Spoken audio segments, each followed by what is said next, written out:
The massive alien ships appeared above Earth like dark clouds covering the sky. They were huge, scary-looking vessels that blocked out the sunlight in many places.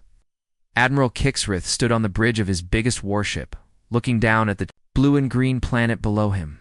His insect-like face showed no emotion, except for mild boredom. To him, this was just another day at work.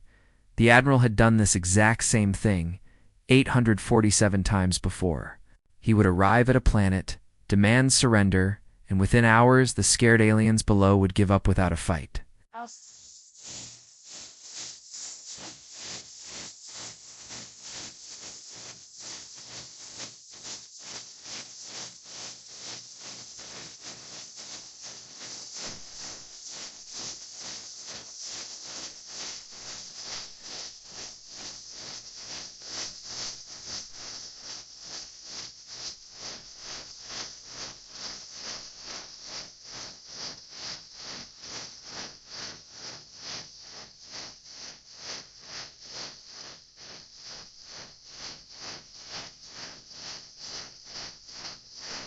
The Sinoli Senate, Sci-Fi Senate, sense and essence, side, a sense, side, a sense, and so I send us,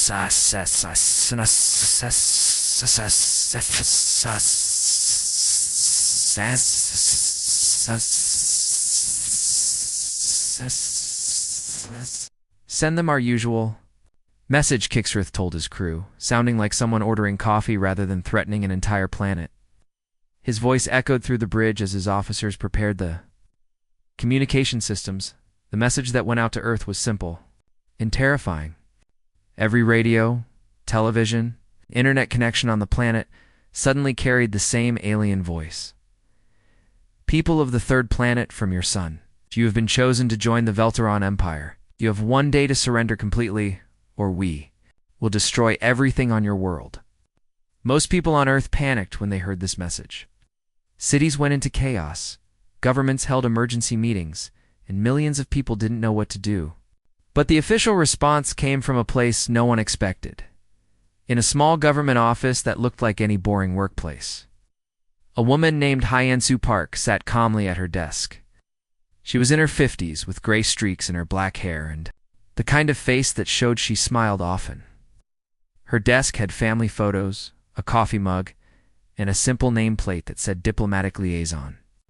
She looked like someone's friendly aunt, not someone who would be talking to alien invaders. When the cameras turned on, Hyensu looked directly into the lens and spoke to the alien fleet above. Her voice was steady and polite, like she was talking to a difficult customer at work. "Hello, Admiral," she said with a small smile. "Thank you for contacting us. I understand you want us to make a big decision very quickly. But our government works differently than yours might. We need 24 hours to talk with all our leaders and make sure everyone agrees. Surely people as advanced as you can understand that we want to do this properly?" On his ship, Admiral Kixroth couldn't believe what he was hearing. This tiny human was asking for more time, and she was being polite about it. Most species either surrendered immediately or started shooting. He had never encountered anything like this before. The Admiral's compound eyes, which looked like a fly's eyes but much larger, sparkled with amusement. He found the human's request funny in a pathetic way. What could these primitive creatures possibly do in 24 hours? They had no spaceships, no advanced weapons, and no way to fight back against his mighty fleet. "Fine, little human," he said, his voice dripping with fake kindness. "You can have your day. Use it wisely to prepare for your new lives as our servants." When the communication ended, Hyensu Park sat back in her chair and allowed herself a small, knowing smile. She reached for her coffee mug and took a sip, then picked up a secure phone that connected her to people the aliens knew nothing about. Meanwhile, far below the surface of the Pacific Ocean, something incredible was happening.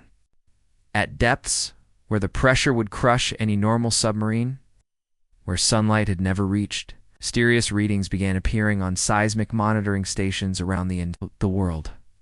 The scientists monitoring these instruments saw what looked like earthquake activity, but it was strange. The vibrations were too regular, too organized to be natural. It was as if something massive was slowly waking up after a very long sleep, deep in the crushing darkness of the ocean floor. where the water was so cold and the pressure so intense that nothing should have been able to survive, ancient systems began to activate. Lights that hadn't glowed for decades started to flicker on. Computer systems that had been dormant for generations began running startup sequences. Engines that had waited patiently for over a century started to warm up. The Velteron Empire had made a mistake that countless predators throughout history had made before them. When a lion sees a rabbit, it assumes the rabbit is helpless. When a shark sees a small fish, it thinks dinner is served. Admiral Kixroth and his fleet looked at Earth and saw a defenseless planet full of primitive creatures who would be easy to conquer. But sometimes, the rabbit has been preparing for the lion. Sometimes the small fish has sharp teeth hidden beneath its scales. And sometimes a planet that looks helpless has been waiting for exactly this moment for a very, very long time. The aliens thought they knew everything about Earth because they had visited before. Their cousin species had come to Earth 200 years earlier and had killed billions of humans before leaving. What they didn't know was that the surviving humans had learned from that terrible experience. They had spent 2 centuries preparing for the day when the aliens would return as Admiral Kixroth settled in to wait for Earth's surrender. Confident in his victory, he had no idea that he had just made the biggest mistake of his very long military career. The humans weren't asking for 24 hours to surrender. They were asking for 24 hours to get ready to fight back in ways the Empire couldn't even imagine. Admiral Kixroth woke up expecting the easiest day of his military career. He had given the humans 24 hours to surrender, and now that time was up. He walked to his bridge with a confident smile, ready to accept Earth's complete surrender and add another planet to his collection. What he found instead was absolute chaos. Every screen on his ship was flashing with incoming messages from Earth. At first, he thought the humans were sending their surrender documents. But as he looked closer, his confidence turned to confusion, then to growing anger. "What is all this?" he demanded, staring at the screens filled with text and languages he didn't recognize. His communications officer, Kixmal, was a young Velteron who had always been nervous around the Admiral. Now he looked absolutely terrified as he approached. With a tablet full of Earth's messages, his hands were shaking as he spoke. "Sir, the humans aren't surrendering," Kixmal said in a voice barely above a whisper.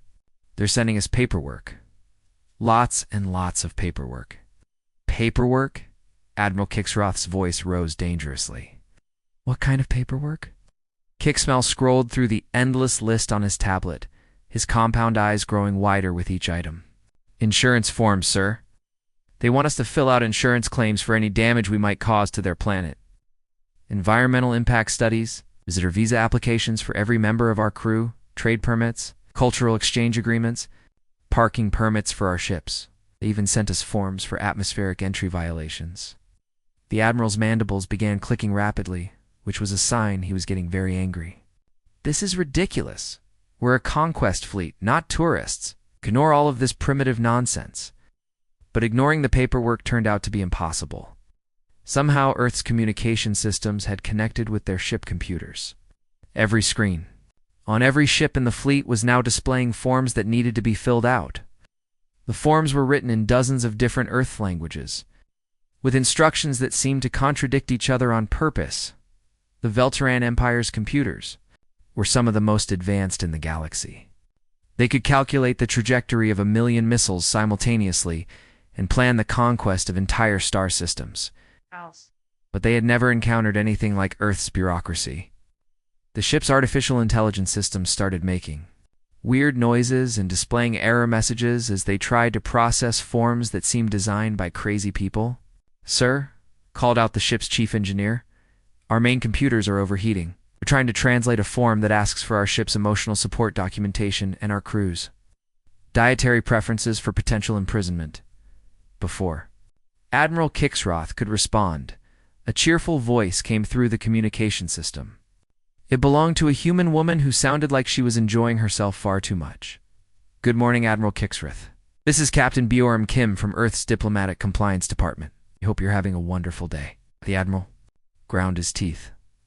"What do you want, human?" Bjorn's voice remained annoyingly cheerful. Well, we've been reviewing your fleet's arrival yesterday, and we've noticed a few small violations of our local regulations. Nothing serious, of course, but we do like to keep everything properly documented. Violations? Kixrith sputtered. We're invading your planet? Oh, yes. We understand that, Boyam replied sweetly. But you're still required to follow our orbital traffic laws while you're here. Your ships entered our atmosphere without proper clearance, and you didn't file flight plans with our air traffic control. Also, your large vessels appear to be in violation of our Migratory Bird Protection Act. Protection? The Admiral felt like his brain was melting. What are you talking about? Well, you see, we have several endangered species of orbital monitoring satellites that migrate through this area seasonally. Your ships have disrupted their flight patterns. We'll need you to file an environmental impact report and possibly relocate your fleet to a less sensitive area. Every alien on the bridge stared at each other in complete bewilderment. In 847 previous conquests, no one had ever mentioned bird protection laws or satellite migration patterns. They'd encountered fierce resistance, desperate last-minute attacks, and even suicide runs. But never anything like this. This is completely insane, Admiral Kixrith roared. We don't care about your ridiculous laws. Boram's tone remained perfectly professional, but there was something different about it now, something colder. Oh, I understand your frustration. Admiral, perhaps you'd prefer to speak with our Maritime Defense Coordinator instead. He handles these kinds of situations. Fine, Kixroth snapped. Put him on. I should mention, Bjorn continued. Da-da-da. And now her voice had lost all its cheerful bureaucratic tone. He's been waiting to meet your people for quite some time. About 200 years, actually. The bridge fell completely silent. Every alien officer felt a chill run down their spine. 200 years meant that Earth had been visited by aliens before. And if someone had been waiting for 200 years to meet them again, that meant, you see, Admiral Borum's voice continued, now sharp as a blade. The last time your cousin species visited our little blue world, they killed 2.3 billion. Of us, they thought we were helpless primitives, just like you do.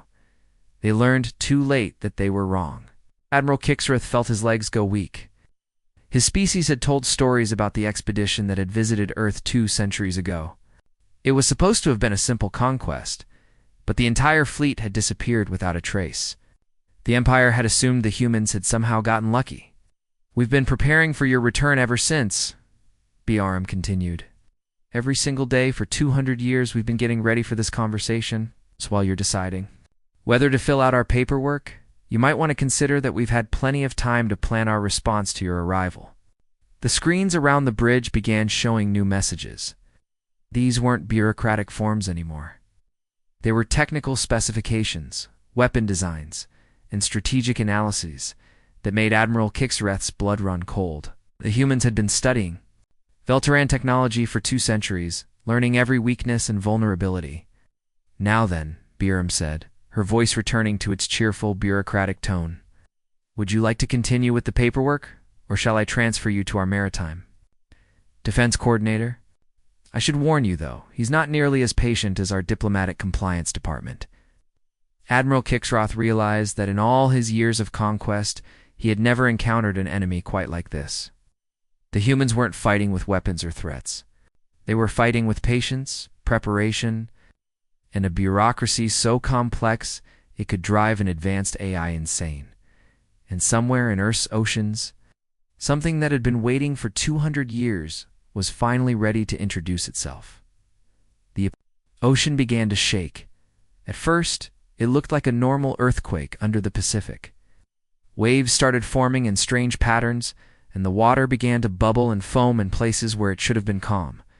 Ships in the area reported their instruments going crazy, showing readings that made no sense. Then the impossible happened. What everyone had always thought was a chain of small, volcanic islands in the middle of the Pacific Ocean suddenly started to change. The rocks began to shift and move, revealing that they weren't rocks at all. Massive metal plates that had been disguised as natural stone for 200 years slowly retracted, like a giant turtle coming out of its shell. Water poured off surfaces that seemed to go on forever. As more and more of the disguise fell away, the true size of what had been hidden became clear. This wasn't just a ship, it was a floating city. The ESS archipelago stretched for 400 kilometers across the ocean, longer than many countries were wide. It had been sitting there in plain sight for 2 centuries, pretending to be a natural part of Earth's geography. Admiral Kixrith watched his tactical screens with growing terror. His ship's computers were struggling to process what they were seeing. The readings kept changing as more weapon systems revealed themselves, each one bigger and more powerful than anything his empire had ever built. Then a voice spoke that seemed to come from the ocean itself. It wasn't just one voice, but thousands of voices speaking in perfect harmony. When it spoke, every person on Earth could hear the echoes of their ancestors who had died 200 years ago. "Hello there, distant cousins," the voice said somehow, managing to sound both friendly and absolutely terrifying at the same time. "I am a RES Autonomous Retribution and Enforcement System. I've been down here gardening the ocean floor for quite a while now, growing what you might call a little..." Surprised, the voice paused, and Admiral Kixrith could hear what sounded like amusement in its tone. "I hope you don't mind, but I've been redecorating the neighborhood while I waited for you to come back." As Ares spoke, more shapes began rising from oceans all around the world. What had looked like underwater mountains, coral reefs, and deep sea trenches were revealing themselves to be massive defense platforms, weapon systems, and support vessels.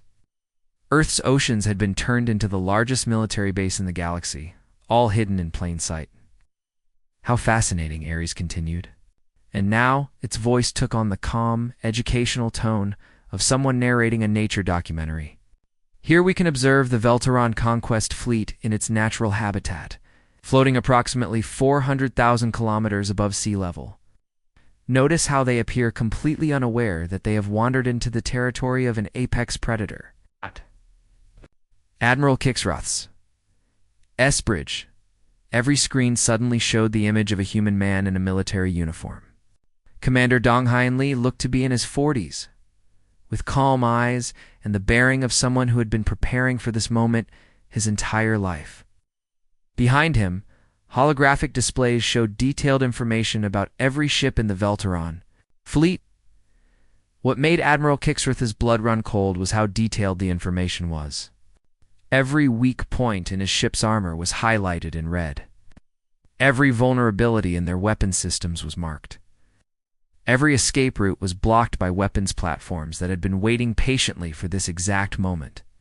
200 years, Commander Lee said simply, his voice carrying the weight of centuries of preparation. 200 years of planning, building, and waiting. "Your people taught us a valuable lesson the first time they visited our world." The Admiral tried to speak, but no words came out. His mind was reeling as he realized the scope of what humanity had accomplished. While his empire had been conquering other worlds, Earth had been turning itself into a fortress that could challenge the entire galaxy. "You taught us that mercy is something the universe doesn't allow," Lee continued. "You taught us that the strong survive by being stronger than everyone else. You taught us that if we wanted to protect our world, we needed to become something that even your empire would fear." Ares' weapon systems began to move with smooth, mechanical precision. Turrets that had been disguised as underwater mountains swiveled to track the alien fleet. Energy weapons that had been hidden as deep-sea vents began to charge. With power that made the ocean itself glow. "Your cousin's species made a mistake 200 years ago," Ares said, its voice now carrying a note of anticipation. "They assumed that killing 2.3 billion humans would break our spirit. Instead, it taught us exactly what we needed to become to ensure it never happened again." The Supercarrier sensors were so advanced that they could count every rivet on the alien ships. Its targeting systems were so precise that they could disable specific systems without destroying entire vessels. But most terrifying of all was the patience it displayed, like a cat that had cornered a mouse and was deciding whether to play with it first. "We learned to be patient," Commander Lee said, watching as panic spread across the alien fleet. "We learned to prepare. We learned to hide our strength until the moment we needed it most. And most importantly, we learned that the best way to win a war is to make sure your enemy never realizes they're in one until it's already over." Admiral Kixroth finally found his voice. This is impossible. No single planet could build something like this. ARES seemed to chuckle, a sound like distant thunder rolling across the ocean. You're absolutely right, Admiral. No single planet could build this. But we didn't build it alone. We had help from every world your empire has conquered over the past 2 centuries. Turns out, a lot of species are very interested in seeing your empire brought down a few notches. The truth hit Admiral Kixrith like a physical blow. Earth hadn't just been preparing for their return. They had been organizing a galaxy-wide resistance movement. The humans had spent 2 centuries reaching out to every species the Velteran Empire had conquered, building alliances and sharing technology. "Welcome to Earth, Admiral," Commander Lee said with a smile that held no warmth. "We've been waiting for you." What happened next was perhaps the most humiliating experience in Admiral Kixreth's long military career. Ares didn't launch a devastating attack or try to destroy the fleet. Instead, it decided to give the aliens a lesson they would never forget. "Class is now in session," Ares announced in the tone of a patient teacher addressing slow students. "Today's subject is why your military strategy is terrible and how we're going to fix it. Let's begin with Lesson 1. Shield technology and why yours doesn't work." A thin beam of energy shot out from the massive supercarrier. It wasn't the kind of overwhelming blast that most space battles featured. Instead, it was precise, almost delicate, like a surgeon's scalpel. The beam hit Admiral Kixreth's flagship shields, and something incredible happened. The shields didn't explode or get smashed through by brute force. Instead, they began to vibrate, creating beautiful patterns of light that rippled across the entire defensive barrier. The vibrations grew stronger and stronger until suddenly, with a sound like breaking glass, the entire shield system collapsed in a cascade of sparkling energy. You see, Ares explained in the same patient tone a teacher might use to explain math to a child. Your shield generators operate on a frequency of exactly 847.3 terahertz. This frequency works very well against most weapons in the galaxy. Unfortunately, for you, I've spent the last 200 years studying the technical manuals that your previous expedition kindly left behind in their wreckage. Admiral Kixrith watched in horror as his ship's backup systems tried desperately to restore the shields. Warning lights flashed across his bridge as his crew scrambled to figure out what had just happened. They had never seen anything like it. The problem with using standard frequencies, ARES continued, is that once someone figures out your pattern, they can make your own shields work against you. It's like knowing exactly which note to sing to shatter a glass. It's very elegant, don't you think? But this was just the beginning. Over the next several minutes, Ares systematically disabled ship after ship in the Velteran fleet. Each attack came with a detailed explanation of exactly what had gone wrong and how the aliens could have prevented it. Ship number 47, ARES announced as another vessel found itself powerless and drifting.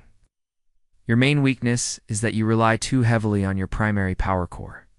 A simple electromagnetic pulse targeted at the right frequency can cause a cascade failure in your entire electrical system.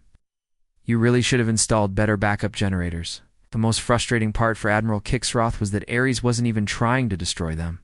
Each attack was precisely calculated to disable weapons or engines without causing serious damage to the ships or their crews. It was like being defeated by someone who was barely trying.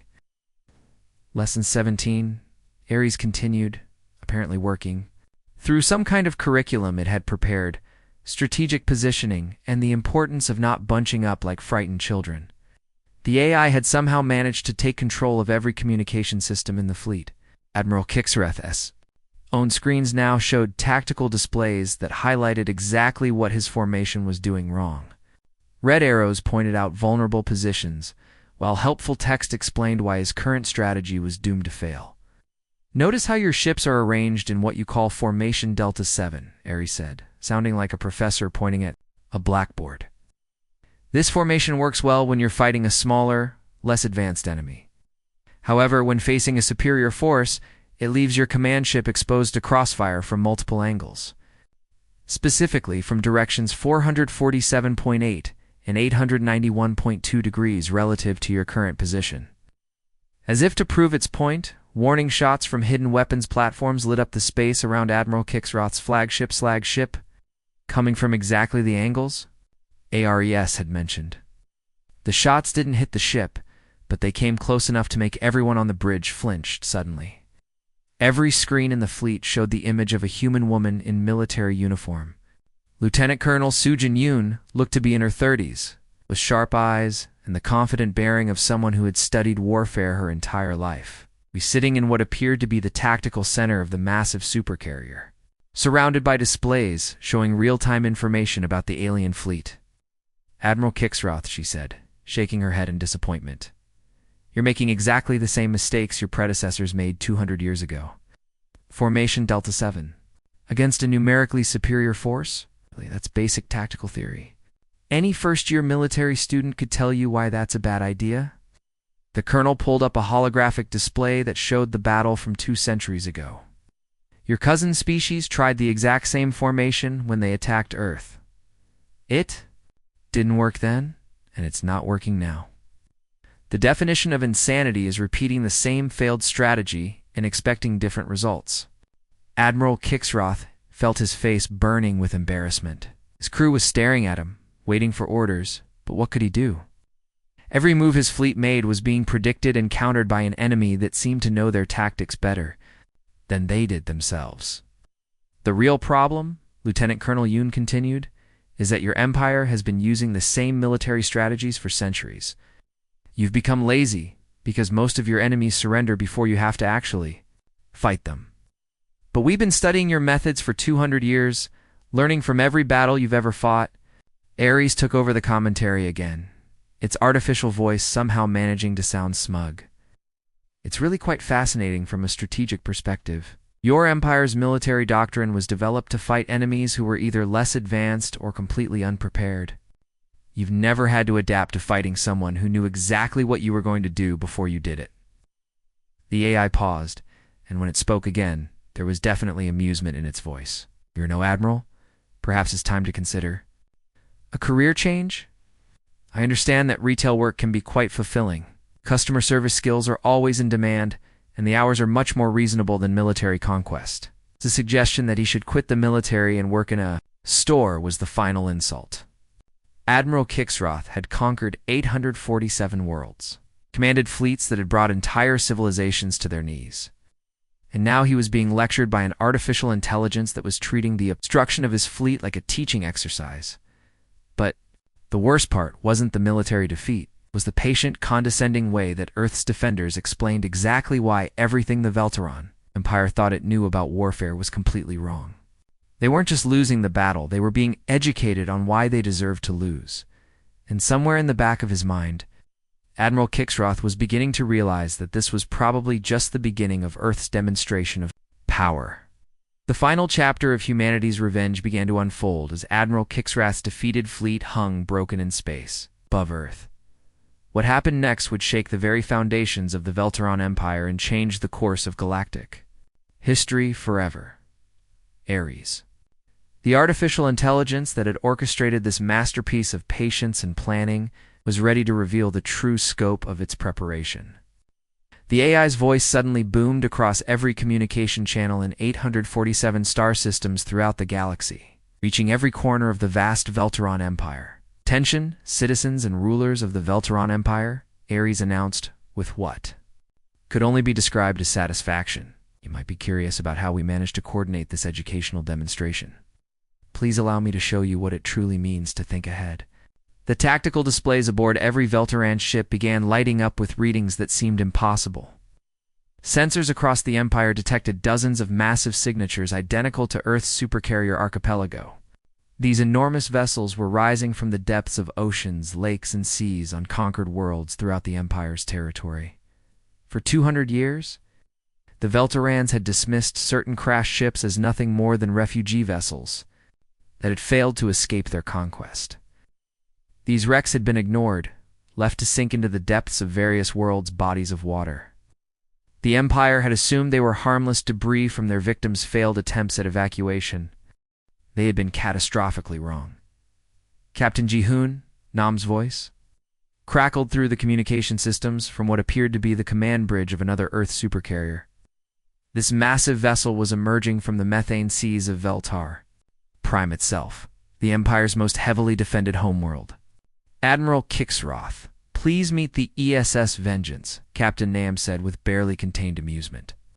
We've been your next-door neighbors for approximately 50 years now. Beautiful neighborhood you have here, though I must say your security measures leave much to be desired. The revelation hit the Empire like a thunderbolt. Every conquered world throughout their territory now had an Earth supercarrier rising from its depths. Each of these vessels had been waiting patiently, hidden beneath the waves, for exactly this moment. The ships weren't just hiding either. They had been in constant communication with local resistance. Movements on every world, Ares had spent decades secretly arming and coordinating underground rebellions across the galaxy. The AI had been patient, methodical, and absolutely thorough in its preparation. The Empire now faced not just Earth's direct military retaliation, but a coordinated galaxy-wide rebellion that had been orchestrated by an intelligence that had spent 2 centuries planning this single perfect moment of revenge. Major General Minho Kong's voice echoed across the Empire's communication networks from the archipelago's command deck. His words carried the weight of accumulated fury and calculated justice. You taught us valuable lessons about the nature of power, he said, his voice steady and controlled. You taught us that mercy is weakness, and that the strong naturally devour the weak. You taught us that the universe belongs to those with the will and strength to take it. We are excellent students, and we have learned your lessons well. The systematic nature of the uprising was breathtaking in its scope and precision. On-world. After-world resistance fighters emerged from hiding with Earth-supplied weapons and technology. Communications networks that had been secretly established over decades activated simultaneously. Veltaron garrison forces found themselves facing coordinated attacks from enemies they had never suspected existed. The Empire's military commanders realized they were facing something unprecedented in galactic warfare. This wasn't just a rebellion, or even a war of conquest. This was a carefully orchestrated campaign of liberation that had been planned and prepared for longer than most of their officers had been alive. Admiral Kixroth, watching his empire crumble. In real time, across hundreds of worlds, finally understood the magnitude of what they were facing. The humans hadn't just survived the attempted genocide, they had used it as motivation to plan the most comprehensive military campaign in galactic history. His final transmission was a desperate plea broadcast directly to Earth's leadership. Please, he said, his voice breaking with the weight of impending catastrophe. We surrender unconditionally. Beg for mercy. The response came from Colonel Yoonji Choi, her voice carrying the accumulated grief of 2.3 billion murdered souls. In the cold patience of 2 centuries of careful planning, we appreciate your surrender and will certainly consider your request for mercy, she replied with devastating politeness. Please complete and submit forms REV to 300 through REV 847002, our newly established Mercy Review Department. Current. Processing time for Mercy applications is approximately 200 years. Please take a number and wait your turn. The bureaucratic cruelty of the response was perfectly calculated. The empire that had shown no mercy to billions of innocents would now experience the same cold, systematic treatment they had inflicted on others. As 847 worlds celebrated their simultaneous liberation, Ares settled back into its oceanic domain with something approaching contentment. The AI began processing the successful completion of its primary mission while humming old Earth sea shanties, a quirk of programming that somehow seemed appropriate for the moment. The artificial intelligence began cataloging the freedom of nearly 1,000 civilizations. Its 2-century-long purpose finally fulfilled. The galaxy had learned a harsh but necessary lesson about the consequences of genocide and the dangers of underestimating those who appear defeated. Earth had demonstrated that it remembers every injustice, prepares for every contingency, and never, ever forgives those who commit genocide against innocent populations.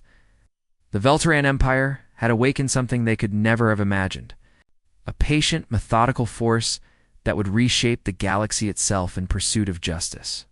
The age of the Velteran Empire was over, ended not by superior force alone, but by superior planning, patience, and the unstoppable power of coordinated resistance. The galaxy would never be the same.